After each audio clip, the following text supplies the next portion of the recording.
warship UMS Bodega Bay, requesting a priority translite communication with UMS Sector Control. Bodega Bay, this is Starlight Base. Go ahead. Starlight Base, we picked up a life pod of alien origin as we came into orbit. There was one human survivor aboard who claims to have escaped from the planet. Survivor will not disclose identity even under interrogation. DNA scans are being uploaded for identification. Please advise. Stand by, Bodega Bay. Bodega Bay, your survivor is UMS Prisoner 849, last assigned to prisoner transport vessel Vortex Rikers. Vortex Rikers recently disappeared in your sector. Prisoner 849 is classified as missing and presumed dead. Starlight Base, permission to use the rescued prisoner for Operation Talon Hunter. The prisoner has extensive knowledge of the planetary surface and hazards. Prisoner 849 is the natural choice to search for the wreck of the Prometheus and recover the Talon data cores. Bodega Bay, you are cleared to take whatever steps are necessary to ensure the success of Operation Talon Hunter.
A day after my so-called rescue, and I'm going back to the surface of the planet. They've promised me a full pardon and transit back to Earth in exchange for my help. The alternative was a trip out the airlock without a suit. I agreed to take the mission. My job is to find the wreck of another ship, the Prometheus, and recover the data cores for some new secret weapons research project. When I've got the cores, I'm supposed to go to the bridge of the crashed ship and activate the ELT transmitter. The ELT will pinpoint my location for pickup. They need me because they don't know exactly where the Prometheus went down. Apparently the teridium in the planet below is wreaking havoc with their scanners. They figure I learned a thing or two during my last romp on the surface. If anyone can find their missing ship, I can. I'm a little better prepared than last time. They've given me a military-issue combat assault rifle, a new portable scuba unit for underwater, and this computer log. They've also made logistics drops of ammo, weapons, and other supplies. So, I did it before, and I'll do it again. But it won't be easy. They call this a salvage mission. I call it a return to hell.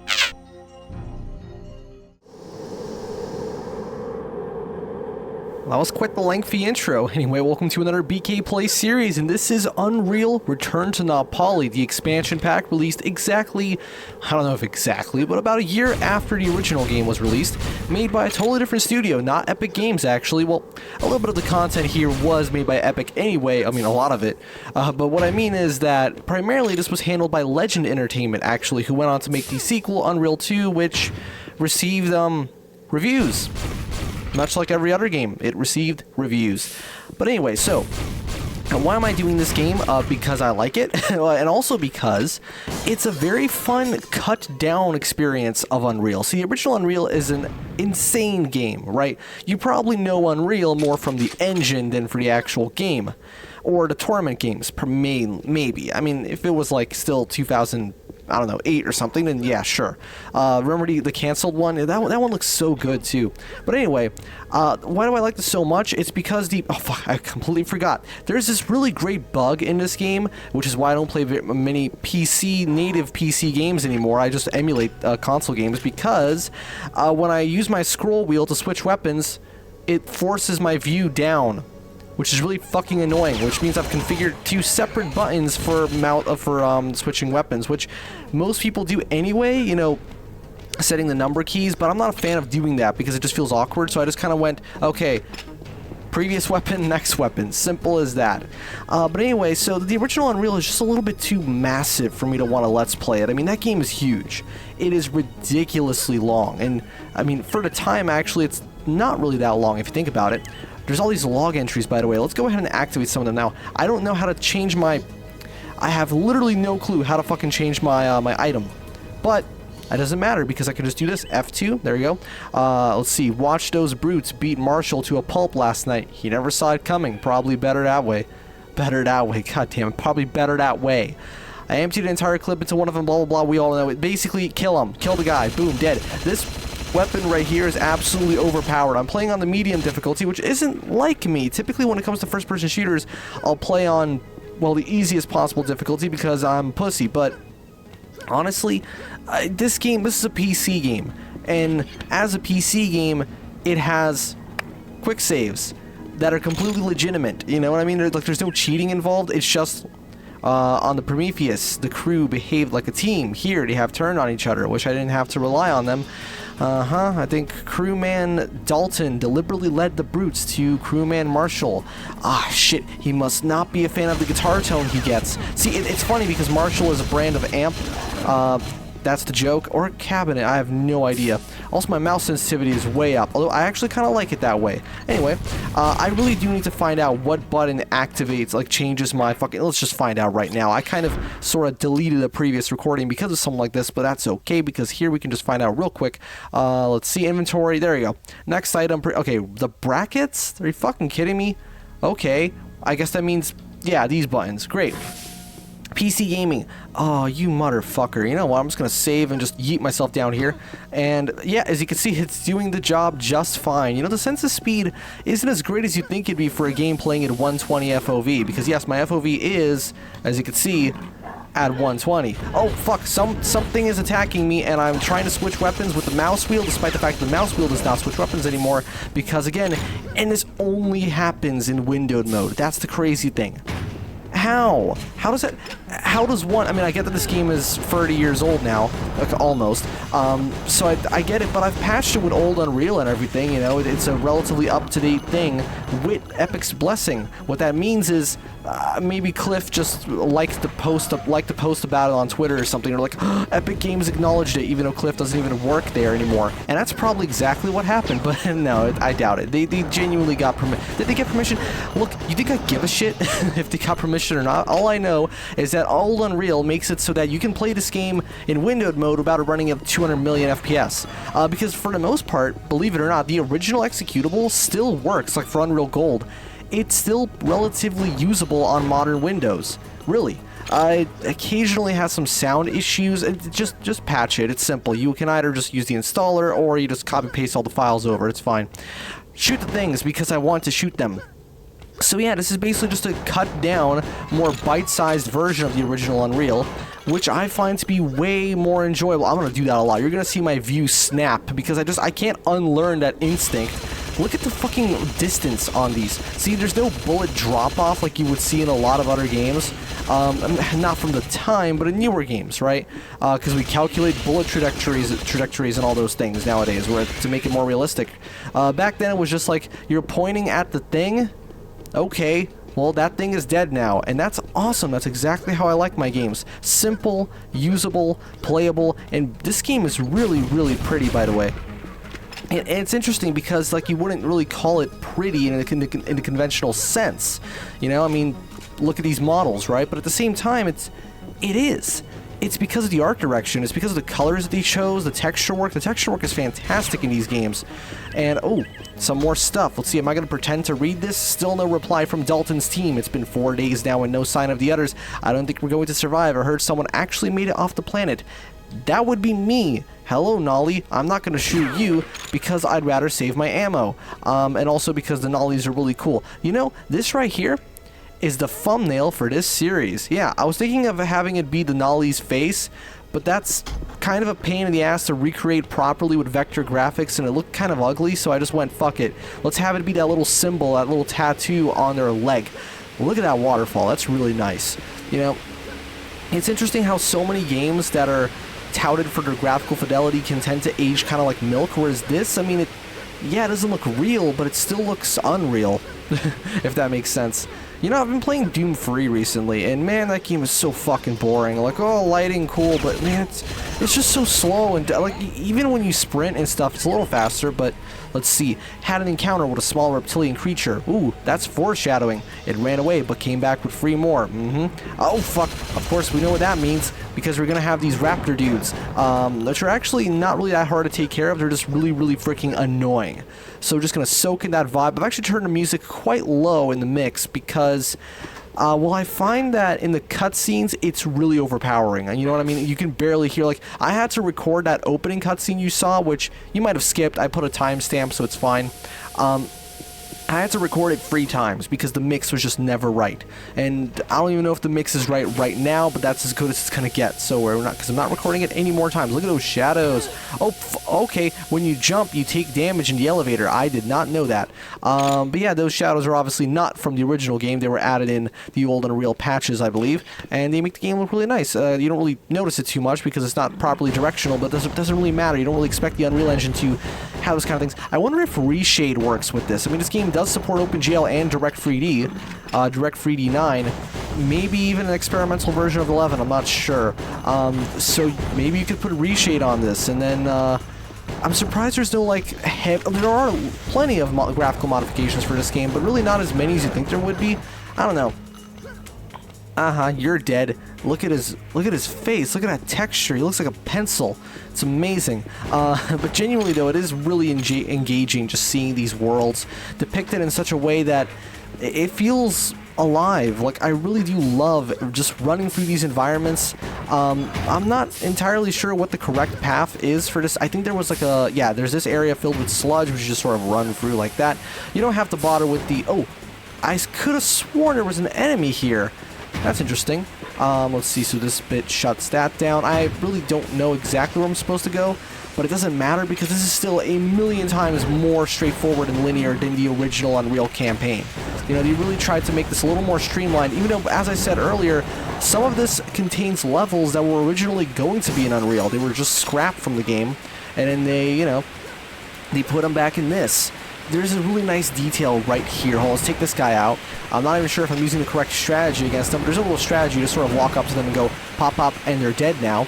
Look at, where is it? Look at that. That's real nice. That's class. Beautiful. All right. Look at the freaking skyboxes, too. I mean, I really do love just looking at these environments and thinking, like, wow, look at those shadows. They're not real, but they don't have to be because they're unreal, and that's the thing. It's not about exactly what you pull off and how many processes go on in the background. It's about the ultimate effect in the end, right? In fact, usually the fewer processes, the better, because the better it will run on most hardware. I mean, like this game, well, back then it was probably demanding, I imagine, but nowadays it sure as hell ain't. And you know, maybe, I mean, to be fair, no matter what they could have done back then, it still would not be a challenge for modern PCs, but I don't know. Ooh, we got the ASMD shock rifle, and we got a little bit of health as well. I think I just heard the sound cue for this motherfucker. Yep, got him. You're gonna have to excuse my absolutely abysmal aiming. I don't have auto-aiming enabled, right? Because that is genuinely a thing. Let's hope we don't. Where is it? Auto-aim? No, it is not enabled. Good, because it is also... Let's turn down the mouse sensitivity. It's a little much. I think 13 is fine. Okay, that's a little bit better. Make sure to switch through my weapons the correct way, because again, we don't want to have this happen. Oh god, that is so frustrating, and it's only in windowed mode. How can such a thing happen? You know, how do you fuck up that bad? Like, I know, it's a 20-plus-year-old game, whatever. Let's see, where do we go now? Because I'm pretty sure I'm done. Well, I am done with this area. I think we only came here to get the ASMB shock rifle, and now we're gonna have to run all the way back, so I'll see you guys with that. Okay, we've made our way back to this area. What's this say, actually? Field logistics. I think they just took random words together and just put them in there and we're like, yep, that's gonna work for a military thing, because for some reason they're just dropping all these supplies for you to make the game piss easy, because yes, this campaign is also nowhere near as difficult as the original campaign. Not like on medium difficulty the game was super hard, but it's still a shooter from the 90s, so it's not gonna be quite as forgiving, but as you can see, I'm handling this just fine on medium. I imagine it going to the settings at the higher difficulties would make things a little bit more challenging, but you know, that's fine by me. And by fine by me, I mean I don't know what that actually means. What it means is I don't mind an extra bit of challenge until it actually becomes difficult. Then I do mind it. Then I'm like, nope, I do not want this game to genuinely want me to put effort into playing it, because that becomes less fun. You're gonna die now. Okay, now actually, I think we can try and trick them. And by trick them, I just mean let's run from one side to the other. These guys are not very intelligent, as you can see, even though the AI in this game can get very smart, you know, with the Scar and stuff, but we still haven't run into the Scar. And speaking of Scar, you know what this game really loves doing, this particular campaign? It absolutely adores those freaking pupa Scar baby enemies, you know, the tiny ones. I have no idea what's up with that, but they just spam those guys like hell in some of the later levels. But we're getting ahead of ourselves. Whoa, look at the elevator. It's stuttering. That's amazing. And now we're just going to keep shooting through. So where was I? Doom Free? Yeah, it's really just not that impressive, honestly. Which I know it's like, oh, the game came out like 22 years ago. Okay, sure. 21 years ago, actually. Like, I keep forgetting that it was released in 2004. For some reason, in my head, it came out in 2003. It didn't. It's just because of the name, Doom Free? 2003? Well, yeah, that's not how it works. Because by that logic, Half-Life 2 came out, you know, in 2002. Oh, these guys are all dead. And you know, that's actually... I don't think that's a very good idea, to have enemies that are already dead in a game like this, because... First time I saw that, I genuinely thought that I had already been here, and I was going the wrong way. Look at that logo. That's pretty neat. That's the U damage. That's a really neat little effect. I'm sure those aren't actually being like physics based or whatever. They're just a preset animation. And this is the bit where we're gonna want to whip out our carbon assault rifle, because it shoots salt at people. So I'm gonna become a League of Legends player and shoot some salt. Is that game even still a thing? Do people still play it? Also, for some reason, the FPS is like ridiculous here, and I notice it just in windowed mode. It just happens for some reason. You guys aren't gonna notice because it's at 30 FPS anyway. But going from 60 to that is quite noticeable, which is really interesting to me because this game was released in 1998. But to be fair, I am me, so I'm not surprised that things don't work out correctly. Yes, I'm back on that tangent. Anyway, RIP the thing. You can't go in here, by the way. It's too narrow. But anyway, let's save real quick, because I keep forgetting the quick save, because if I die at any point, we're back to square one. So we're gonna not run into that issue, hopefully. Pick up some Teridium, because we're gonna at some point get the Stinger, even though it's not really that useful of a weapon, to be honest, compared to some of the other stuff that we have. The ASMB is pretty great, though. I mean, I've gotten some pretty good practice with it in the Unreal Tournament game, so now that we've activated that switch, we can go all the way back. And it's just classic first-person shooter style level design from this time period, but it's very much clean and easy to figure out. You know, as you can see, I'm not really having too hard of a time, just kind of, there you go.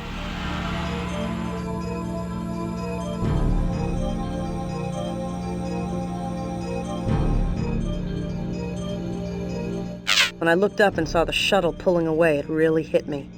I was back. I felt the familiar, sick rush of adrenaline and fear. Sure enough, it wasn't long before I ran into a brute.